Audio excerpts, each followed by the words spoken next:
आइए बच्चों, दूसरे पार्ट के तीसरे भाग की तरफ बढ़ते हैं। अभी तक हमने पढ़ा है आरंभिक साम्राज्यों के बारे में।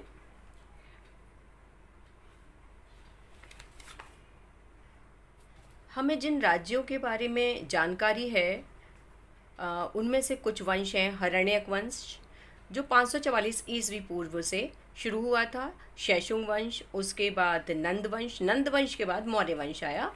हमें सबसे ज़्यादा जानकारी मौर्य वंश के बारे में ही है और हमने उसके बारे में बहुत सारी चीज़ें जानी भी हैं कि मौर्य जो वंश था उसकी क्या उपलब्धियां थीं या उससे हमें क्या क्या जानकारी प्राप्त होती है। ये जो मानचित्र आप सामने देख रहे हैं ये मौर्य साम्राज्य को दर्शाता है। हम देख सकते हैं यहाँ पर बंगाल से लेके और पूरे भारत को कवर करते हुए पाकिस्तान और अफ़गानिस्तान तक का जो पूरा क्षेत्र है वो उस समय उनके साम्राज्य में था। हाँ, थोड़ा सा क्षेत्र जो था वो उनके साम्राज्य में अब तक नहीं जुड़ा था। हो सकता है यदि कलिंग पर विजय प्राप्त करने के बाद अशोक युद्ध लड़ते रहते तो इस क्षेत्र को भी जीत लेते, लेकिन उन्होंने युद्ध करने से मना कर दिया था, इसलिए शायद ये नहीं जीत सके। तो इसके बावजूद भी उनका साम्राज्य बहुत ही बड़ा था। ये एक अलग बात है कि ये बहुत लंबे समय तक नहीं रहा, सिर्फ 150 वर्ष तक ही यह साम्राज्य रहा। और दूसरी शताब्दी के आते आते यहाँ कई भागों में नए नए शासक और रजवाड़े स्थापित होने लगे थे। राजधर्म के नवीन सिद्धांत। अब समय के साथ कुछ और चीज़ें बदली।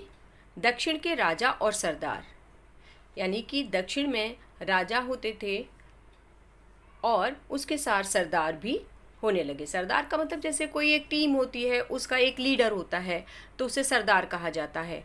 यहाँ पर सरदारी शब्द भी आएगा, यानी कि जो क्षेत्र उन सरदारों के अंडर में आता था वो सरदारी कहलाता था। दक्कन और उससे दक्षिण में चोल, चेर और पांड्य जैसे सरदारियों का उदय हुआ। ये राज्य बहुत ही समृद्ध और स्थायी सिद्ध हुए। देखिए, दक्कन का मतलब होता है आप जो दक्कन का पठार है, यानी कि ऐसे समझिए महाराष्ट्र वाला जो क्षेत्र है लगभग वो वाला क्षेत्र। वो बिल्कुल दक्षिण में भी नहीं है, लेकिन दक्कन में भी कुछ इस तरह के सरदारियाँ उभरी और इसी तरह से दक्षिण में यहाँ पर चोल, चेर और पांड्या ये जो क्षेत्र थे यहाँ पर कई सरदारियों का उदय हुआ और ये समृद्ध रहे और स्थायी भी सिद्ध हुए। जैसे कि हमने पढ़ा था कि अशोक नहीं, मौर्य साम्राज्य जो था वो सिर्फ 150 साल तक रहा, लेकिन ये उससे ज़्यादा स्थायी थे। जैसा कि मैं हमेशा कहती हूँ कि हमारे पास जो भी जानकारी है किसी न किसी स्रोत के द्वारा प्राप्त हुई है, उसके कुछ ना कुछ साक्ष्य होते हैं। तो दक्षिण के जो राज्य थे या सरदारियाँ थीं उसकी जानकारी के लिए भी हमारे पास कुछ स्रोत हैं, जैसे कि प्राचीन तमिल संगम ग्रंथ, यानी कि जो प्राचीन तमिल संगम ग्रंथ हैं, संगम ग्रंथ कह सकते हैं आप, उनके अंदर जो कविताएं थी उनसे इनके बारे में जानकारी मिलती है। मैं आपको बता दूं, पहले जो लिखा जाता था अधिकांश वह कविताओं के रूप में ही लिखा जाता था, काव्य रूप में ही लिखा जाता था, गद्य के रूप में कम ही लिखा जाता था। इसलिए जो भी हमारे पास प्राचीन ग्रंथ मिलेंगे वो काव्य रूप में मिलेंगे, चाहे वो उत्तर भारत के हों या फिर दक्षिण भारत के। अभी हमने एक नया शब्द सुना, सरदार और सरदारी। चलिए इसके बारे में थोड़ा सा जान लेते हैं। सरदार एक शक्तिशाली व्यक्ति होता है, या होता था कह सकते हैं, हम उस समय की बात कर रहे हैं, तो जिसका पद वंशानुगत भी हो सकता था और नहीं भी। यानी कि हो सकता है कि एक सरदार के बाद उसके पुत्र को ही सरदारी मिल जाए या फिर ना मिले, तो ये ज़रूरी नहीं था कि उसके पुत्र को ही मिले, वंशानुगत ही हो, ये नहीं भी हो सकती थी। यानी कि हो सकता है कि लगातार वंशानुगत चलते रहे और हो सकता है कभी इसमें चेंज आ जाए। उसके जो समर्थक उसके खानदान के लोग ही होते हैं, यानी कि जो समर्थक होते हैं वो उसके खानदान के ही लोग होते हैं।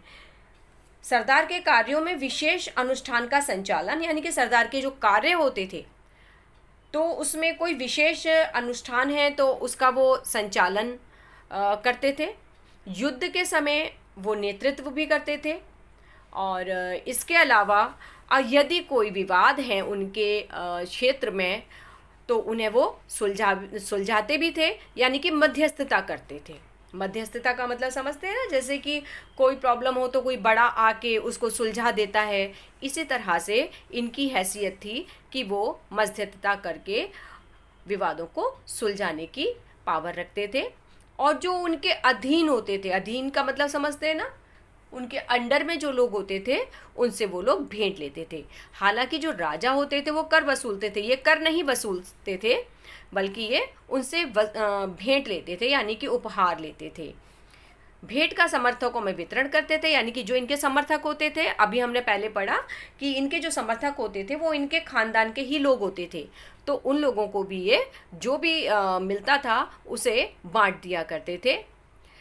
सेना या अधिकारी नहीं होते थे, यानी कि इनके पास अपनी सेना नहीं होती थी और ना ही अधिकारी होते थे, यानी कि ये राजा से नीचे होते थे और कुछ क्षेत्र को संभालते थे। अब हम दक्षिण की बात कर रहे हैं, तो जो कई राजा होते थे और जो सरदार होते थे वो लंबी दूरी के व्यापार द्वारा राजस्व इकट्ठा करते थे। देखिए, राजस्व की ज़रूरत सभी को होती थी, यानी कि कर की ज़रूरत सभी को ज़रूरत होती थी, क्योंकि बहुत सारे काम करते हैं राजा, तो पैसा चाहिए उन्हें। तो ये जो लंबी दूरी के व्यापार होते थे उनसे धन जुटाते थे, यानी कि व्यापारी ज़्यादा कमा के लाते थे तो इन्हें ज़्यादा कर देते होंगे। अब हम पहले ही पढ़ चुके हैं, जब हड़प्पा काल में दूर दूर तक से व्यापार हो रहा था तो इस समय तो और भी सुविधाएं इनके पास थीं। मध्य और पश्चिम भारत के क्षेत्रों पर शासन करने वाले सातवाहन और पश्चिमोत्तर और पश्चिम में शासन करने वाले मध्य एशियाई मूल के शासक शामिल थे, यानी कि जो मध्य और पश्चिम भारत के क्षेत्र थे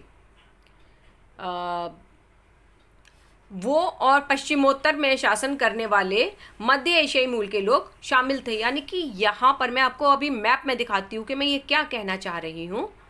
तो यहाँ पर जो लोग ये एशियाई मूल के लोग शामिल थे इसके अंदर, वो भी व्यापार करते थे।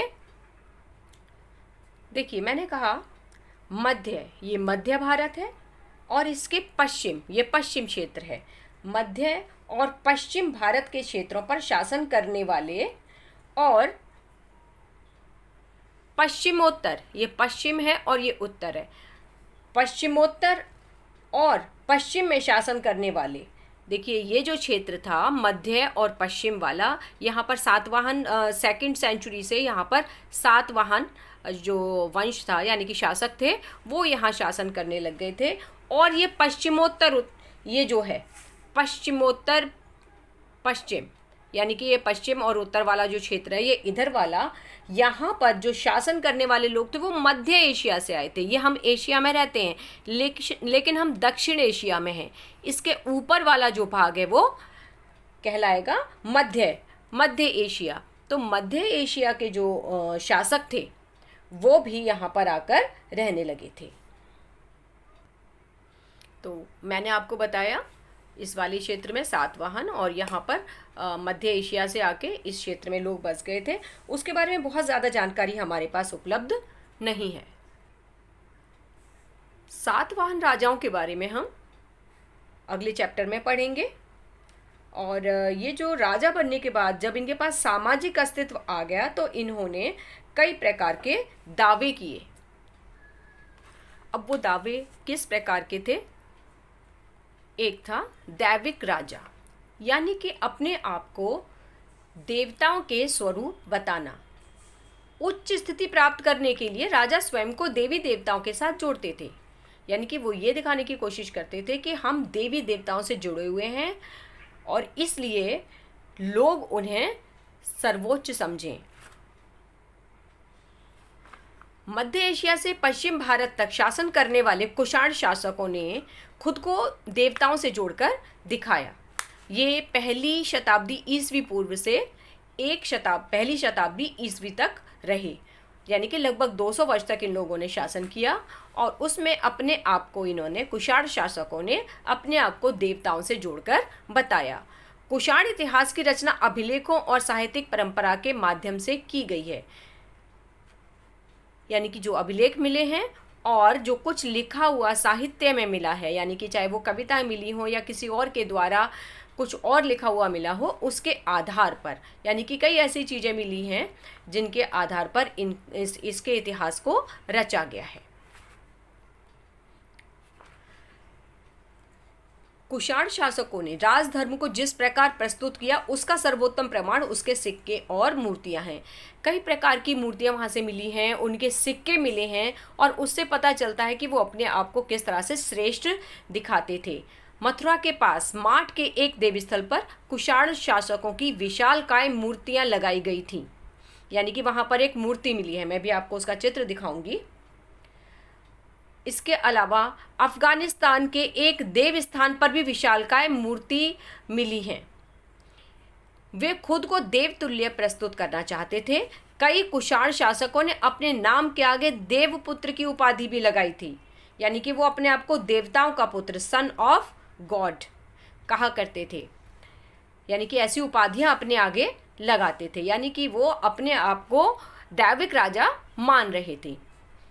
ये भी हो सकता है कि वो चीनी शासकों से प्रेरित रहे हों, जो कि अपने आप को स्वर्गपुत्र कहा करते थे।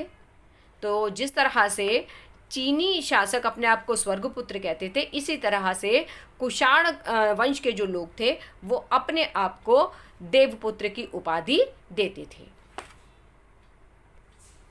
ये देखिए एक विशालकाय मूर्ति जो कुषाण वंश के किसी राजा की है, और ये बहुत ही विशाल है, जिससे पता लगता है कि वो अपने आप को बहुत ही बड़ा साबित करना चाहते थे। ये आप देखिए कुषाण वंश के द्वारा जारी किए गए सिक्के।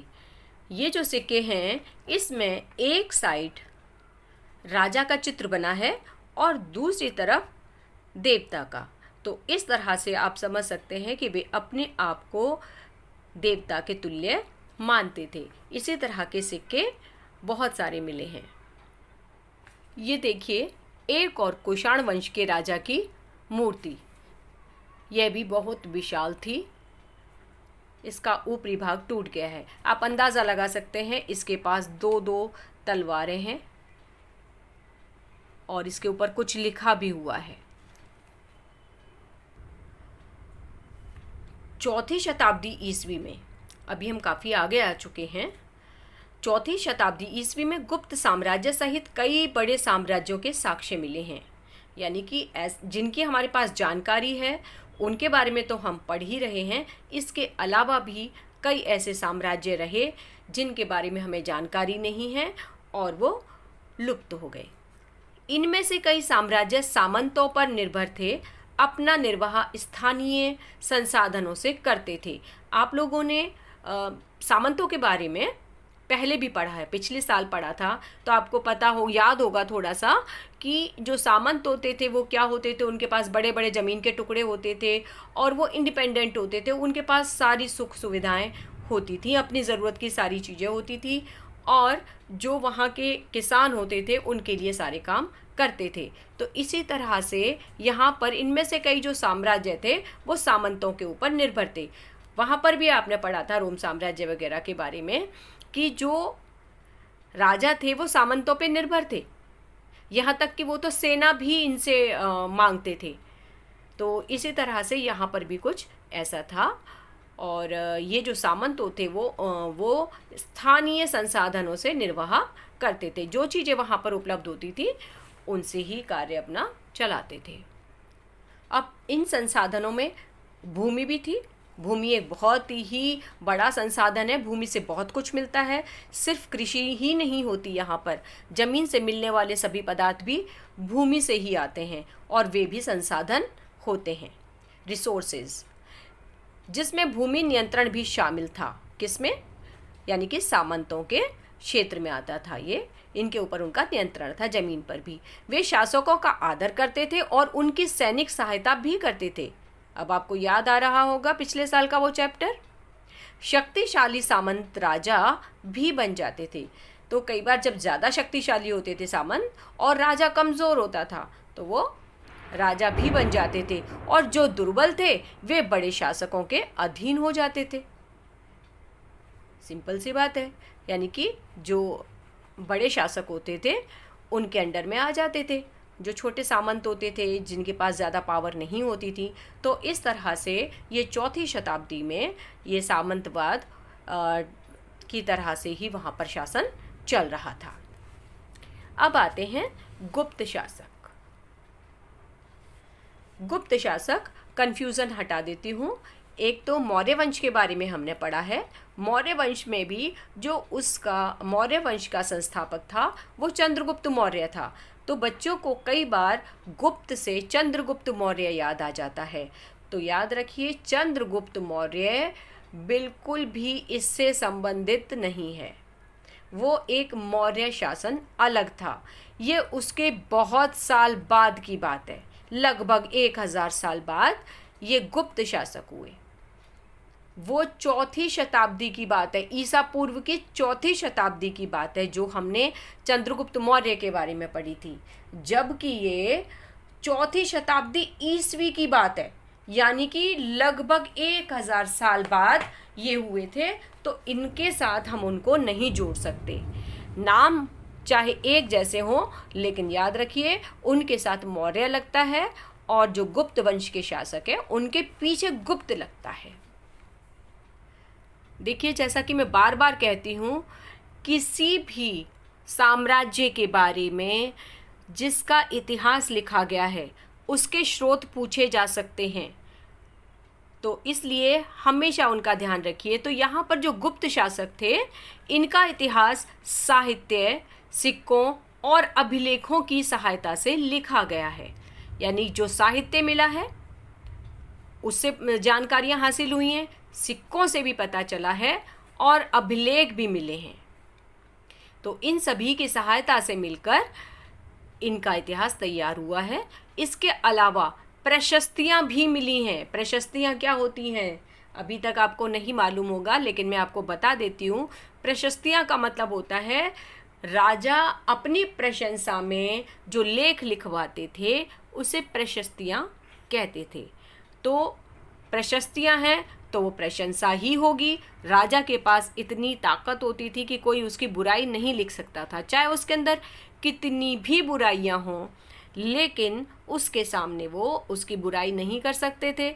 और ख़ास तौर से जब उसके लिए ही प्रशस्ति तैयार की जा रही है तो बढ़ा चढ़ा कर ही उसको लिखा जाएगा। यानी कि उसकी तारीफ़ें जितना तारीफ़ के काबिल है उससे ज़्यादा ही लिखी जाएंगी। तो प्रशस्तियाँ वो होती थी जिसमें राजा की प्रशंसा लिखी जाती थी। तो जो प्रशस्तियाँ हैं वो भी उपयोगी रही हैं, लेकिन उनके रचयिता प्रशस्तियों को तथ्यात्मक विवरण की अपेक्षा काव्यात्मक ग्रंथ मानते थे। यानी कि ये एक तो काव्यात्मक रूप में लिखी हुई थी और इससे ये नहीं जानकारी मिलती, यानी कि सही तथ्य पता नहीं चलते, बल्कि इसको वो एक काव्यात्मक ग्रंथ की तरह मानते थे। यानी कि जैसे कोई काव्य लिखा जाता है उसमें कुछ चीज़ों की तुलना बढ़ा चढ़ा के की जाती है। आप देखते हैं, आपने बहुत सारी कविताएं अब तक पढ़ी होंगी अपनी किताब में, तो उसमें चीज़ों को अलग तरह से लिखा जाता है। जो कवि होता है वो बड़ी अलग तरह की कल्पना कर लेता है, किसी की तुलना किसी भी चीज़ से कर देता है। तो काव्य रूप में जो है जो भी हमारे सामने लिखा हुआ मिलेगा वो ज़रूरी नहीं है कि वो हमें सही तथ्य प्रदान करे, बल्कि वो बढ़ा चढ़ा कर कही हुई बातें होती हैं, अलग तरह से कही गई होती हैं। तो उसके तथ्यों पर इतना भरोसा नहीं किया जा सकता। लेकिन फिर भी ये तो पता चलता ही है कि उस समय प्रशस्तियाँ लिखी जाती थी। प्रयाग प्रशस्ति ऐसी ही एक प्रशस्ति है जिसका उदाहरण आपकी किताब में दिया हुआ है। इलाहाबाद स्तंभ के नाम से प्रसिद्ध है ये। तो इसकी रचना हरिशेन जो थे वो राजकवि थे समुद्रगुप्त के, तो हरिशेन ने की थी। प्रयाग प्रशस्ति की रचना हरिशेन ने की थी। अब और वो समुद्रगुप्त जो था वो गुप्त वंश का ही एक राजा था, उसका राजकवि था। और यह संस्कृत में लिखी गई है। 1000 साल पहले की जो हमारे पास अभिलेख वगैरह मिले हैं या कुछ भी लिखा हुआ मिला है वो प्राकृत में, पाली में, खरोष्ठी में, इस तरह की भाषाओं में लिखा हुआ मिला है। लेकिन यहाँ पर जो कुछ भी हमें मिला है वो संस्कृत में है। जैसा कि मैं आपको पहले ही बता चुकी हूँ, समुद्रगुप्त की प्रशस्ति ये रचना हरिशेन ने लिखी थी और इसमें समुद्रगुप्त की अतिशयोक्तिपूर्ण तरीके से प्रशंसा की गई है। अतिशयोक्ति का मतलब होता है बहुत ज़्यादा बढ़ा चढ़ा कर।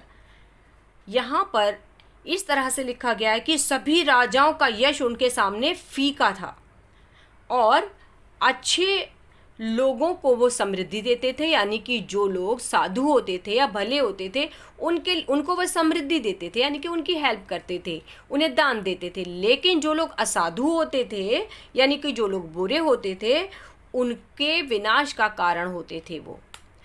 वे अज्ञेय हैं, यानी कि वे कोई उन्हें जीत नहीं सकता और उनका जो हृदय है वो बहुत ही कोमल है। वो भक्ति या विनय से, यानी कि यदि उनकी भक्तिपूर्ण भक्ति की जाए या उनसे विनय की जाए, प्रार्थना की जाए, उसी से वो वश में किया जा सकता है। यानी कि यदि कोई व्यक्ति उन्हें ज़बरदस्ती या ताकत से वश में करना चाहे तो नहीं कर सकता, वो विनय से अपने वश में किया जा सकता है। और वो करुणा से, यानी कि दया से भरे हुए, यानी कि बहुत ही दयावान व्यक्ति हैं वो, और उन्होंने हजारों गायें दान की हैं। उनके मस्तिष्क की दीक्षा दीन दुखियों, विहरणियों और पीड़ितों के उद्धार के लिए की गई है। यानी कि जो लोग दीन दुखी हैं, जो महिलाएं बहुत दुखी हैं या जिनके पति नहीं हैं या किसी और तरह से परेशान हैं, ऐसे पीड़ित लोगों के उद्धार के लिए ही उनका जो मस्तिष्क है वो तैयार किया गया है या उन्हें शिक्षा दी गई है। वे मानवता के लिए दिव्यमान उदारता की प्रतिमूर्ति हैं, यानी कि वो बहुत ही उदार हैं, यानी कि मानवता के लिए वो एकदम दिव्यमान का मतलब एक देवता के समान और बहुत ही उदार हैं। वे देवताओं में कुबेर जो कि धन के देवता हैं, और वरुण समुद्र के जो देवता हैं, इंद्र जो वर्षा के देवता हैं, और यम जो मृत्यु के देवता हैं के तुल्य हैं। यानी कि उनकी तुलना किसकी? समुद्रगुप्त की तुलना कुबेर, वरुण, इंद्र और यम जैसे देवताओं से की गई है। अब आप समझ सकते हैं कि उनकी जो प्रशंसा है वो कितनी बढ़ा चढ़ाकर की गई है। यहाँ एक और स्रोत दिया हुआ है, पांड्या सरदार। हम जानते हैं कि जो हम सरदार के बारे में पढ़ रहे हैं, सरदार या सरदारियाँ, ये दक्षिण में ही पाई जाती थी, तो ये पांड्या की बात है। तो यहाँ के जो सरदार थे सेनगुत्तु वन, इनकी वन यात्रा के बारे में लिखा गया है तमिल महाकाव्य में, जिसका नाम है, महाकाव्य का नाम है सिलिप्पाधिकारम। और उसी का एक छोटा सा अंश यहाँ पे दिया हुआ है कि वो जब वह वन की यात्रा पर थे तो लोग नाचते गाते हुए पहाड़ों से उतरे, यानी कि वो बड़े खुश थे, नाचते गाते हुए आ रहे तो खुशी मना रहे होंगे, और यानी कि खुशी से स्वागत कर रहे थे वो। और ठीक उसी तरह से पराजित लोग विजयी का आदर करते हैं, यानी कि जिस तरह से पराजित लोग विजयी का आदर करते हैं, उसी तरह से वो पांड्या सरदार के लिए वहाँ पर उपस्थित हुए, नाचते गाते हुए। वे अपने साथ उपहार लेके आए। उन उपहारों में हाथी दांत, सुगंधित लकड़ी, आप जानते हैं सुगंधित लकड़ी चंदन की होती है, और दक्षिण भारत में चंदन की लकड़ी पाई जाती है। जंगल के जंगल होते हैं चंदन की लकड़ी के, इसी तरह से जंगलों में हाथी भी होते हैं। तो वो लोग हाथी दांत, सुगंधित लकड़ी और हिरणों के बाल से बनी हुई चंवर बैठने वाली, जो एक तरह से जगह क्या कहते हैं उसे, बिछाते हैं जो, जिसके ऊपर बैठ सकते हैं, और मधु यानी कि शहद, चंदन, और गेरू एक लाल रंग का मिट्टी जैसा पदार्थ होता है जो आसानी से पानी के अंदर घुल जाता है, यानी कि लाल रंग की मिट्टी जैसा होता है, डेले होते हैं। और पूजा के टाइम पे भी इसका इस्तेमाल किया जाता है। हो सकता है आपके घर में भी आता हो। सुरमा जो आँखों में लगाया जाता है। हल्दी, इलायची, मिर्च आदि वस्तुएं थीं, यानी कि ये चीज़ें वो उसके लिए उपहार स्वरूप लेके आए थे। आपको पता हो कि जो दक्षिणी भारत है वहाँ पर बहुत सारे मसाले पैदा होते हैं और पूरे दुनिया में वहाँ से सप्लाई होते हैं। वे अपने साथ नारियल, आपको ये भी पता होगा कि साउथ में नारियल होते हैं, आम, जड़ी बूटी, फल, प्याज, गन्ना, फूल, सुपारी, केला, बाघों के बच्चे, शेर, हाथी, बंदर, भालू, हिरन, कस्तूरी मृग, लोमड़ी, मोर, जंगली मुर्गे, बोलने वाले तोते आदि लेकर आए। यानी कि जब वहाँ पर से सरदार यात्रा पे निकले तो उनके लिए वहाँ पर इतने सारे उपहार लेकर आए लोग। समय के साथ बहुत सारी चीज़ें बदलती हैं, इसी तरह से देहात भी बदला। बदलता हुआ देहात, जनता में राजा की छवि, यानी कि ये जानना कि राजा की छवि जनता के बीच में कैसी है, क्योंकि राजा जो होता है उसके आसपास के जो लोग होते हैं वो हमेशा राजा की प्रशंसा ही करते हैं, तो राजा को हकीकत पता नहीं चलती है। तो जनता में राजा की छवि कैसी है ये जानने के लिए राजा कई बार सोचता है कि वो जाने कि उसकी छवि कैसी है, तो वो पब्लिक के बीच में भी जा सकता है, लेकिन वो यदि जैसा राजा है वैसा ही जाएगा बन के, तो लोग उसे पहचान जाएंगे और कभी भी उसकी बुराई नहीं करेंगे, सच्चाई नहीं बोलेंगे। इसलिए कई बार ऐसे आपको उदाहरण मिले होंगे, आपने कई बार कहानियाँ पढ़ी होंगी कि राजा भेष बदलकर पब्लिक के बीच में जाता था। तो कोई ऐसा अभिलेख नहीं है जिसमें जनता के राजा के प्रति विचार जानने को मिले। देखिए, जहाँ पर भी मिला है वो राजा के बारे में लिखा है कि राजा कैसा था, या राजा ने क्या कार्य करवाया, या राजा क्या अभिलेख जो मिले हैं उनमें राजा पब्लिक को क्या संदेश देना चाहता था, ये तो पता चलता, लेकिन ये नहीं पता चलता कि राजा के प्रति पब्लिक क्या सोचती थी। इतिहासकारों ने जातक कथा और पंचतंत्र की कथाओं से जानकारी ली है।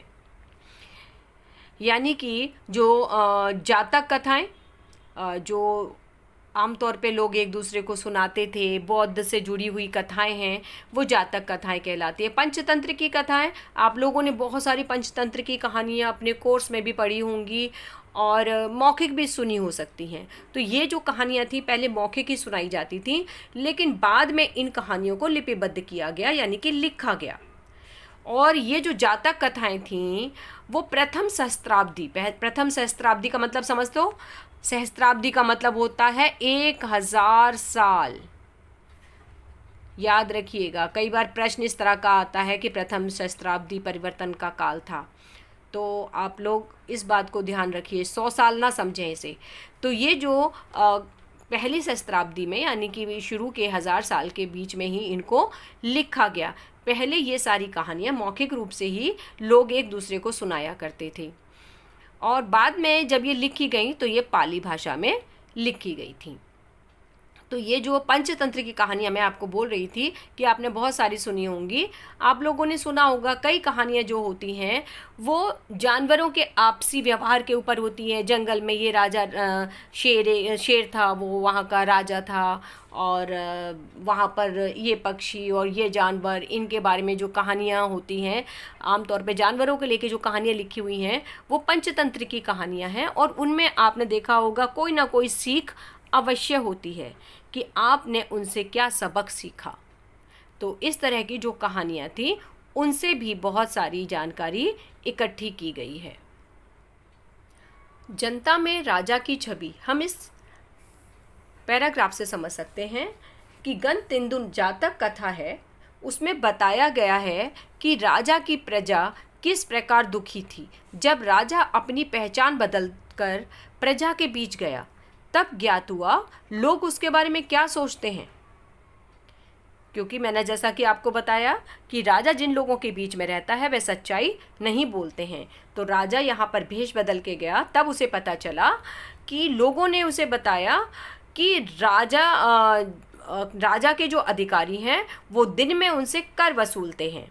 यानी कि उन्होंने अपनी शिकायत बताई कि रात में तो डकैत हमारे ऊपर हमला करते हैं, जो कुछ भी हमारे पास होता है उसे लूट के ले जाते हैं, और दिन में जो राजा के अधिकारी होते हैं वो हमसे कर वसूलते हैं, यानी कि ज़्यादा कर वसूलते होंगे, इसलिए जो लोग थे वो जंगलों में जा के बसने लगे हैं। यानी कि राजा और प्रजा के संबंध तनावपूर्ण थे, यानी कि लोग राजा को अच्छा नहीं समझ रहे थे। करों की बढ़ती मांग को पूरा करने के लिए उपज बढ़ाने के भी उपाय खोजे गए। यानी कि देखिए, अब परेशानी तो थी, सारे के सारे लोग तो जंगल में जाके नहीं रह सकते, तो जो लोग वहाँ पर रहते थे वो इन परेशानियों का उपाय ढूंढने के लिए कृषि को अच्छा बनाने की कोशिश करने लगे और उन्होंने उपज बढ़ाने के दूसरे तरीके ढूंढे। उपज बढ़ाने के वो कौन से तरीके थे? एक तो हल का प्रचलन शुरू हो गया, और ये लोहे के फाल वाला हल था। फाल यानी कि हल का जो हिस्सा ज़मीन के अंदर घुसता है उसे फाल कहते हैं। तो ये लोहे का था। अब ये लोहे का बनने लगा तो ये मजबूत हो गया तो इसे ज़्यादा गहराई तक मिट्टी के अंदर घुसाया जा सकता है और ज़्यादा गहराई तक मिट्टी को खोदा जा सकता है। जब ज़्यादा गहराई तक खोदा जाएगा तो अंदर की उपजाऊ मिट्टी भी ऊपर आ जाएगी। तो 6ठी शताब्दी ईसा पूर्व से ही लोहे के हल का प्रचलन होने लगा था और इसकी वजह से उपज बढ़ने लगी। लेकिन ये जो लोहे के फाल वाला हल था वो सीमित क्षेत्र में ही उपयोग हो रहा था, क्योंकि गंगा की घाटी में धान की रोपाई से वृद्धि हुई। यानी कि जो गंगा की घाटी थी, आपको पता होगा कि जो धान होता है वो ज़्यादा पानी मांगता है, यानी कि उसे ज़्यादा पानी की ज़रूरत होती है। तो धान की रोपाई वहाँ की जाती है जहाँ पर पानी बहुतायत में होता है, और इसमें पहले धान के बीज को अंकुरित करके पानी से भरे खेतों में पौधों की रोपाई की जाती है। यानी कि पहले छोटी सी पौध तैयार की जाती है और फिर उस पौध को खेतों में जाकर रोपा जाता है, तो इसे रोपाई कहा जाता है। और इसी समय पर ये जो शुरुआत हुई थी रोपाई की, वो इसी समय पर हुई थी। यानी कि इससे पहले रोपाई, धन की रोपाई, जो धान था उसको इस तरह से रोप कर नहीं उगाया जाता था। तो इस तरह से ये जो थी धान की रोपाई की शुरुआत हुई इसी सदी में, और इसके बाद इसकी उपज भी बढ़ गई। पंजाब और राजस्थान में तो 20वीं सदी में लोहे के हल का प्रयोग हुआ। शुरू में यहाँ पर इसका उपयोग नहीं हो रहा था। जो पहाड़ी क्षेत्र थे वहाँ पर ज़मीन जो होती है वो ज़्यादा कठोर होती है, इसलिए वहाँ पर भी हल का प्रचलन नहीं था। वहाँ पर कुदाल का इस्तेमाल किया जा रहा था। पूर्वोत्तर एवं मध्य पर्वतीय क्षेत्र, समझ रहे हैं आप? पूर्वोत्तर एवं मध्य पर्वतीय क्षेत्र, मैं आपको चित्र दिखाती हूँ तब आपको समझ में आएगा। देखिए, ये जो चित्र आपको दिखाई दे रहा है इसमें पहाड़ियाँ दिखाई गई हैं।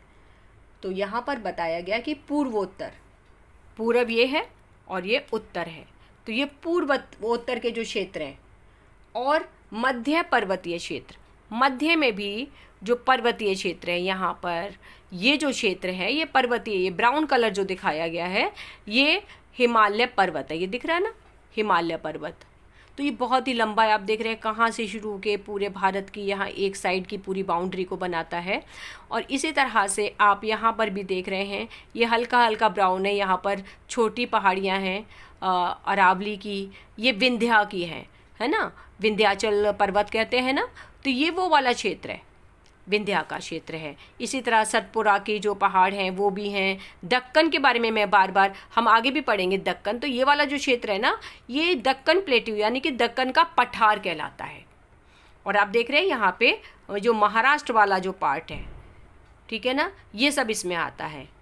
तो ये जो ब्राउन क्षेत्र है ये सारा जो है वो पठारी क्षेत्र है यहाँ पर। तो अब आप समझ गए होंगे कि यहाँ पर बात हो रही है यहाँ की, कि ये जो क्षेत्र था, अब आप देखेंगे ना ये यहाँ पर सारा हमारा जम्मू वगैरह आ जाता है, यहाँ पर उत्तराखंड है ना, और इस तरह से ये कुछ ये जो क्षेत्र हैं ये सारे के सारे ये पहाड़ियाँ हैं। और यहाँ की बात कर रहे हैं हम पूर्वोत्तर की और मध्य पर्वतीय क्षेत्र। तो यहाँ पर जो था ये जो मध्य पर्वतीय क्षेत्र थे इनके यहाँ पर कुदाल का इस्तेमाल किया जाता था, ठीक है, कुदाल हाथ से इस्तेमाल की जाती है और यही यहाँ के लिए सूटेबल थी जिससे कि अच्छी तरह से खेती की जा सके। तो यहाँ पर कुदाल का इस्तेमाल होता था। इसके अलावा कुआं, तालाब और नहरों से यहाँ सिंचाई की जाती थी। हम देख रहे हैं यहाँ पर उपज बढ़ाने के जो तरीके हैं उनमें हल का इस्तेमाल और रोपाई की शुरुआत अभी इसी टाइम पर हुई थी, और पहाड़ी क्षेत्रों में कुदाल का प्रयोग और सिंचाई के लिए भी इंतज़ाम किए गए। कुआं, तालाब और नहरों से भी सिंचाई की जाने लगी। अब ये था कि कुएं और तालाब और नहरें कोई व्यक्तिगत तो नहीं बना सकता। जिसके पास ज़्यादा पैसा है, यानी कि जिनके पास ताकत है, जिनके पास पैसा है, वो लोग तो अपना पर्सनल बनवा लेते थे कुआं, तालाब। लेकिन जो गरीब लोग हैं, सामान्य वर्ग के लोग हैं, वो सामूहिक रूप से बनवाते थे या किसी की हेल्प से बनवाते थे। तो ये जो सिंचाई के साधन थे वो व्यक्तिगत भी होते थे और समुदाय भी जुटाते थे इसे। तो व्यक्तिगत सिर्फ बहुत अमीर लोग जो हुआ करते थे, जमींदार टाइप के लोग, वो ही कर पाते होंगे। बाकी सामान्य लोग जो है वो मिलजुल कर करते होंगे। जैसा कि हम जानने की कोशिश कर रहे हैं कि यहाँ पर सिंचाई के लिए अलग अलग तरह के संसाधन जुटाने की कोशिश की गई। तो गुजरात की सुदर्शन झील के बारे में भी थोड़ा सा जानते हैं। यह एक मानव निर्मित झील है, यानी कि मनुष्य ने बनाई थी यह। और इसका पता संस्कृत में लिखे पत्थर पर लिखे हुए अभिलेख से पता चलता है कि यह शक शासक थे जो उन्होंने बनवाई थी। और रुद्र दमन के बारे में इसमें लिखा हुआ है, यानी कि ये एक झील थी जो सिंचाई के लिए शायद बनवाई गई होगी, पानी की ज़रूरतों को पूरा करने के लिए बनवाई गई होगी। ये मौर्य काल के एक स्थानीय राज्यपाल के द्वारा बनवाई गई थी। आपको पता है कि जो मौर्य काल था उस समय कुछ अधिकारी हुआ करते थे, उन्हीं में से किसी के द्वारा, यानी कि एक राज्यपाल के द्वारा बनवाई गई थी। लेकिन यह तूफान वगैरह के आने से टूट गई थी, जिसे दूसरी शताब्दी ईस्वी में रुद्र दमन ने फिर से ठीक करवाया था। और उस पर जो अभिलेख लिखा है उसमें यह भी लिखवाया गया है कि उसने इसे अपने खर्चे से ठीक करवाया था, पब्लिक से उसने कोई पैसा नहीं लिया था। इसी प्रकार इसके ऊपर लिखा हुआ है कि 5वीं सदी में फिर से इसे एक बार गुप्त वंश के शासक ने इसकी मरम्मत करवाई थी। यानी कि ये झील जो है वो मौर्य शासनकाल में बनवाई गई थी, लेकिन उसके बाद 2 बार इसको फिर से रिपेयर कराया गया, अलग अलग समय पे अलग अलग शासकों ने। अभी हम ग्रामीण समाज के बारे में पढ़ रहे हैं। तो ग्रामीण समाज में भी भिन्नता थी, यानी कि अलग अलग थे लोग। कैसे? उनमें भी अमीर और गरीब या फिर जो मेहनतकश लोग वो अलग हो गए धीरे धीरे करके। आप देखते हैं गांव हो या शहर, यानी कि अलग अलग वर्ग ज़रूर बन जाते हैं। तो नई तकनीकों से उपज बढ़ी, लेकिन लाभ समान नहीं मिले। यानी कि तकनीक लगाई गई तो उपज तो बढ़ गई, लेकिन सब बराबर फ़ायदा नहीं ले पाए। लगातार खेती से जुड़े लोगों में भेदभाव बढ़ता चला गया, यानी कि उनमें अंतर आता चला जा रहा था। बौद्ध कथाओं में भूमिहीन खेतिहर श्रमिक और छोटे किसानों और बड़े बड़े जमींदारों का उल्लेख मिलता है। इसका मतलब उस समय तक वहाँ पर कुछ ऐसे लोग थे जिनके पास भूमि नहीं थी, यानी वो सिर्फ खेती तो करते थे, वो किसान तो थे, लेकिन वो दूसरे खेतों में करते थे। यानी जिस किसी के दूसरे के खेत होते थे वहाँ जाके वो मजदूरी करते थे।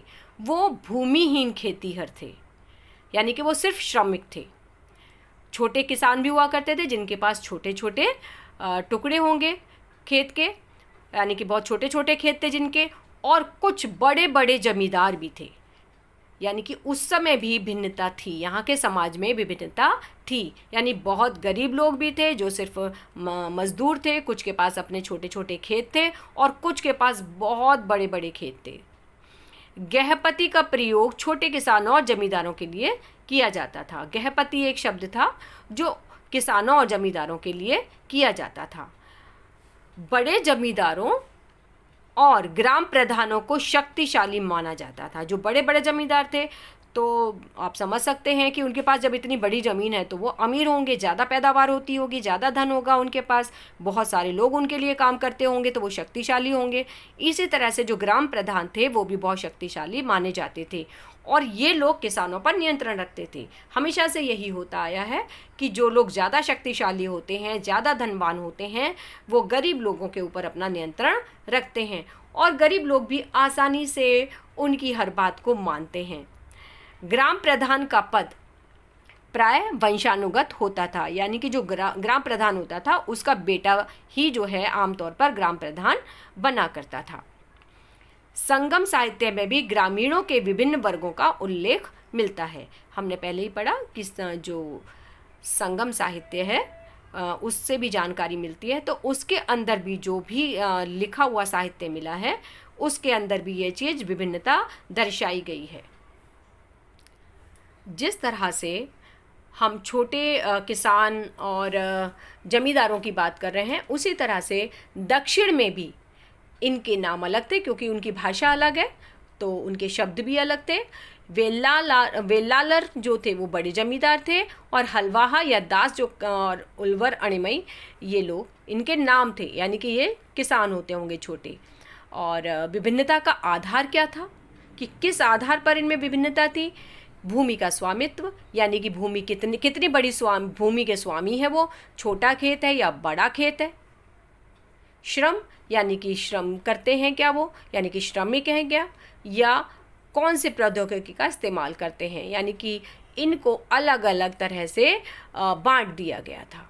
गृहपति शब्द हमने अभी थोड़ी देर पहले भी पढ़ा था, जो छोटे किसानों के लिए, जमींदारों के लिए इस्तेमाल होता था। एक्चुअली गृहपति का मतलब है घर का मुखिया, यानी जैसे कि हम कहते हैं हेड ऑफ द फैमिली, उसी तरह से गृहपति, जैसे नहीं लगता, पति का मतलब होता है स्वामी और गृहपति ये उस समय के शब्द हैं तो शायद गृह होगा, गृहपति हो सकता है अगर शुद्ध भाषा में होता तो।